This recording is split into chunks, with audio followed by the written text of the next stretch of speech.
Tratado do Lobo da Estepe. Só para loucos.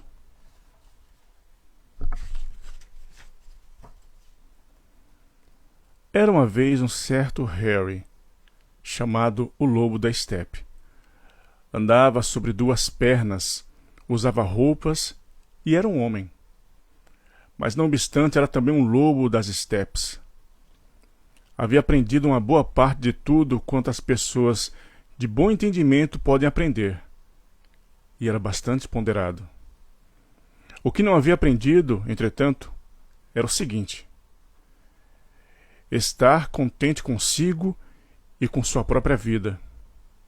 Era incapaz disso. Daí ser um homem descontente. Isso provinha, de certo, do fato de que, no fundo de seu coração, sabia sempre, ou julgava saber, que não era realmente um homem, e sim um lobo das estepes. As pessoas argutas poderão discutir a propósito de ser ele realmente um lobo, de ter sido transformado, talvez antes de seu nascimento, de lobo em ser humano, ou de ter nascido homem, porém dotado de alma de lobo, ou por ela dominado, ou, finalmente, indagar se essa crença de que ele era um lobo não passava de um produto de sua imaginação ou de um estado patológico. É admirável, por exemplo, que em sua infância fosse rebelde, desobediente e anárquico, o que teria levado seus educadores a tentar combater a fera que havia nele, dando ensejo assim a que se formasse em sua imaginação a ideia e a crença de que era, realmente, um animal selvagem, coberto apenas com tênue verniz de civilização. A esse propósito, poder-se-iam tecer longas considerações e até mesmo escrever livros.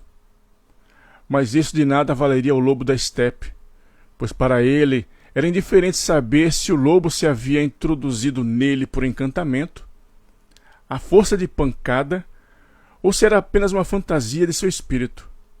O que os outros pudessem pensar a este respeito, ou até mesmo o que ele próprio pudesse pensar, em nada o afetaria. Nem conseguiria afetar o lobo que morava em seu interior.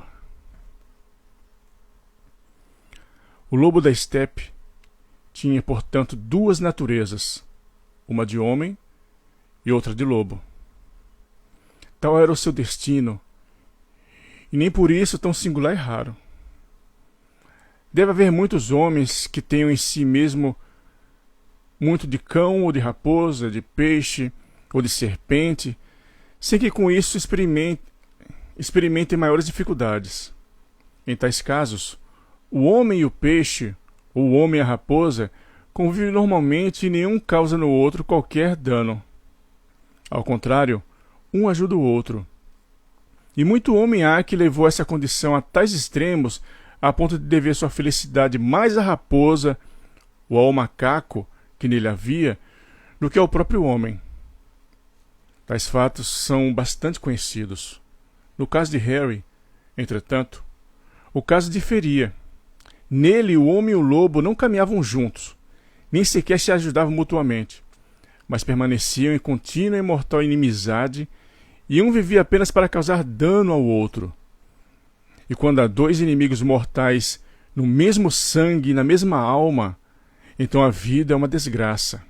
Bem, cada qual tem seu fardo, e nenhum deles é leve. Com o nosso lobo da estepe sucedia que, em sua consciência, vivia ora como lobo, ora como homem, como acontece, aliás, com todos os seres mistos. Ocorre, entretanto, que quando ele vivia como lobo, o homem nele permanecia como espectador, sempre à espera de interferir e condenar. E quando vivia como homem, o lobo procedia de maneira semelhante. Por exemplo, se Harry, como homem, tivesse um pensamento belo, experimentasse uma sensação nobre e delicada, ou praticasse uma das chamadas boas ações, então o lobo, em seu interior.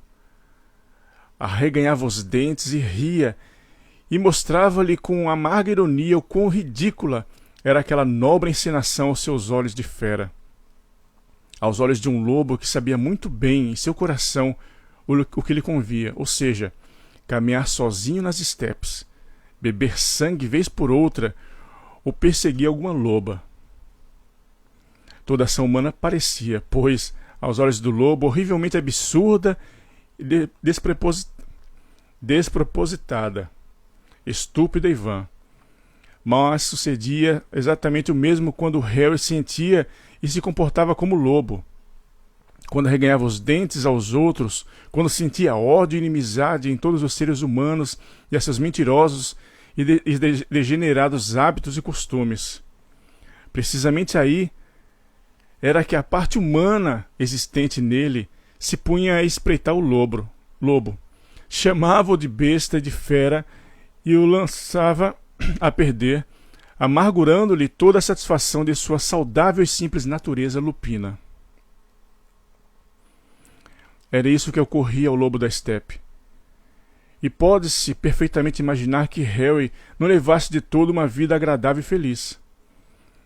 Isto não quer dizer, entretanto, que sua infelicidade fosse por demais singular, embora assim lhe pudesse parecer, da mesma forma como qualquer pessoa toma o sofrimento que se abate sobre ela como sendo o maior do mundo.